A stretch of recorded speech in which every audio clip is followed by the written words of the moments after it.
There is no right way to price anything. I thought, why not? Yeah? Let alone specialty services like SEO. The value of anything in the open market is simply how much someone is willing to pay for it. Oh my God! That seems well and good, but that leaves service providers in a bit of a pinch of trying to decide how much to charge for their services. Hi, I'm Mike Phillips, and in this lesson, we're talking all about pricing. Go ahead, make my day. We're going to discuss the vital importance of setting pricing correctly, different models that you can use to price your services, some pitfalls to avoid, as well as some homework to help you get started in figuring out what your services are worth. Let's get started. Pricing is about more than just how much revenue you're going to earn for the work you do. It has a deeper and broader impact than that. Yes, charging too low of a price will ensure that you don't make as much revenue as you could have, and overcharging will scare away many customers. I do not know why. But when you think about it, low prices also hold the risk of anchoring your customer's perception that your quality is lower to meet that lower price. Hey, don't touch that! Whoa, what the hell? Any of these risks could cause a business to fail because revenue is the lifeblood of every business. The last thing you want to do is get pricing wrong. So let's talk about several different types of pricing models to help you get pricing right. When it comes to pricing your services, there are 4 main buckets that you can fall into. There's an hourly structure and a project-based structure. But in addition to those, there's also retainers and performance-based compensation. Let's talk a little bit about each one. Show me. The simplest structure is hourly.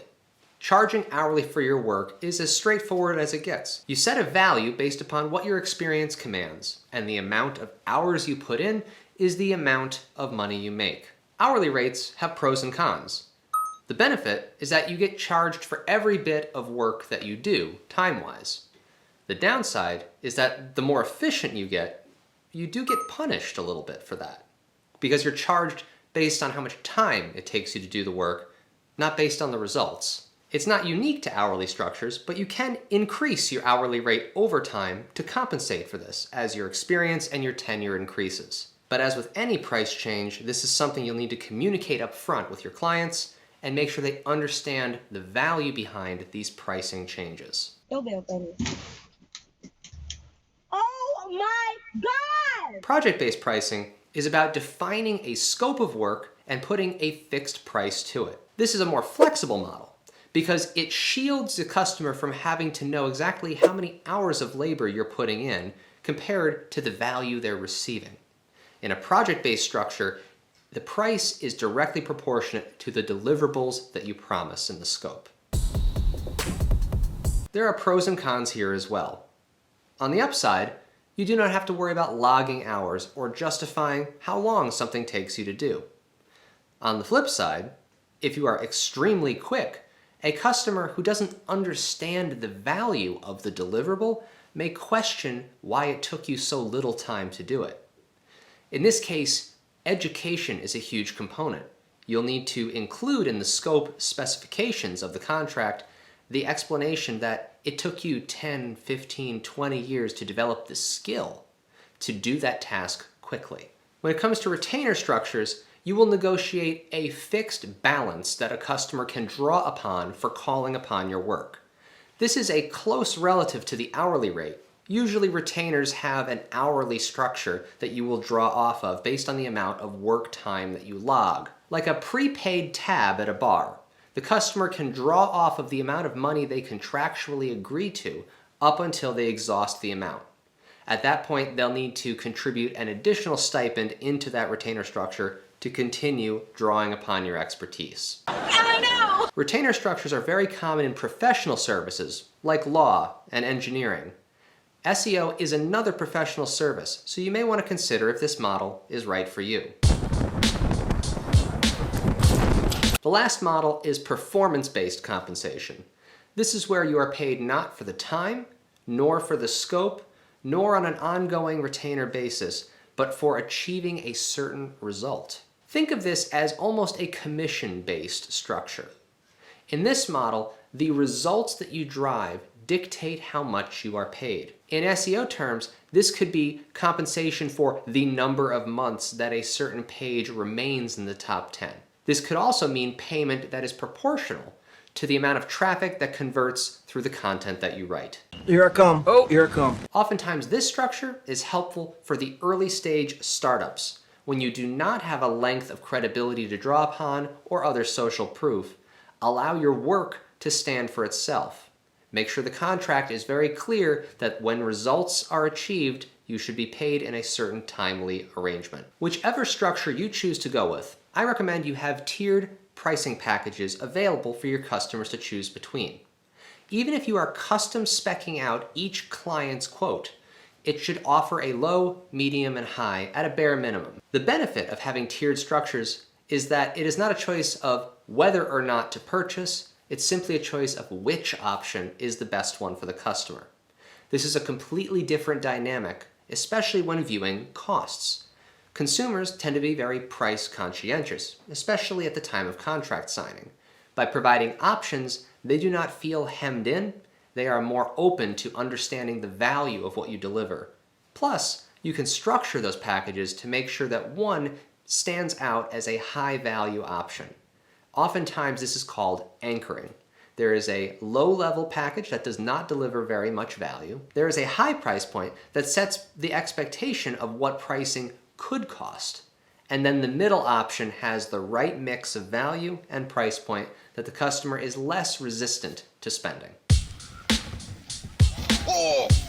Whichever package they go with, make sure that your proposals include social proof. Just like the best content online, proposals should also have testimonials or case studies.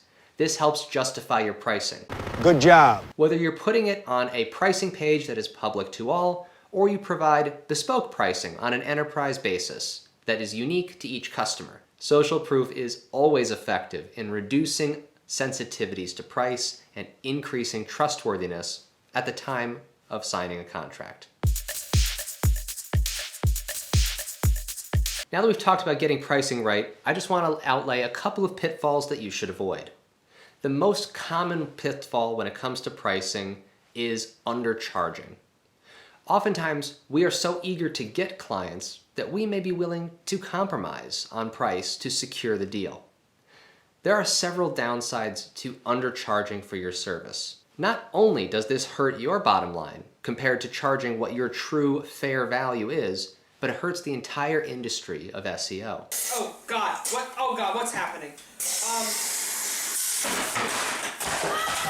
If we are racing to the bottom on price, we are turning SEO into a commodity service.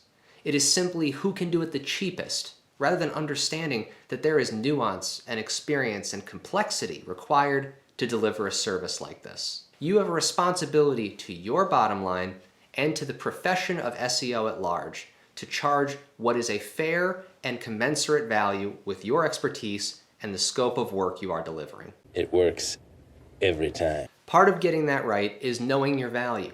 Most SEO specialists should charge around $150 an hour, depending on their experience.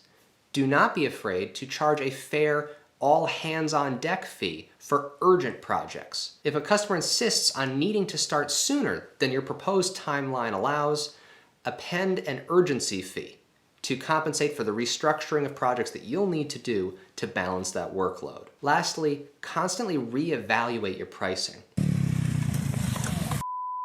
If you are receiving glowing praise from customer after customer about how high value your service is for the price, that may be a lagging indicator that you're worth more than you think you are.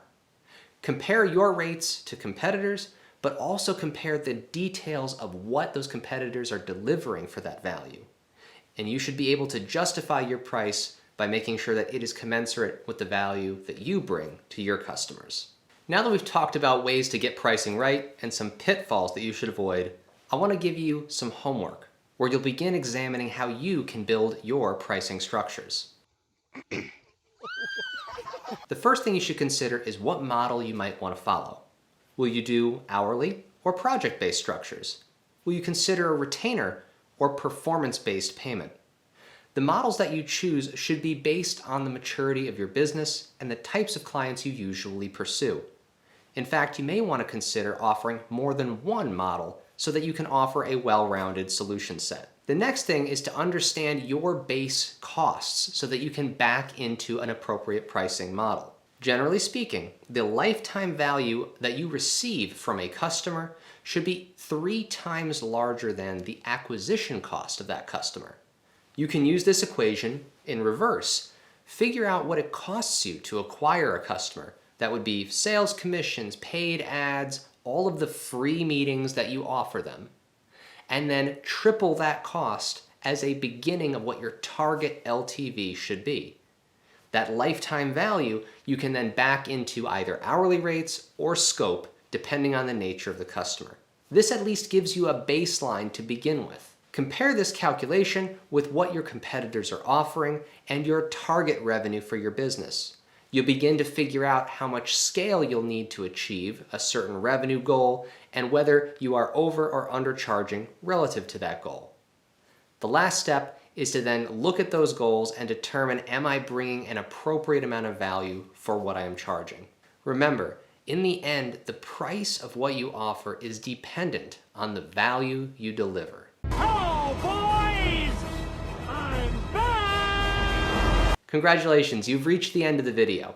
By now, you understand a lot more about pricing structures and how to set your value in the marketplace.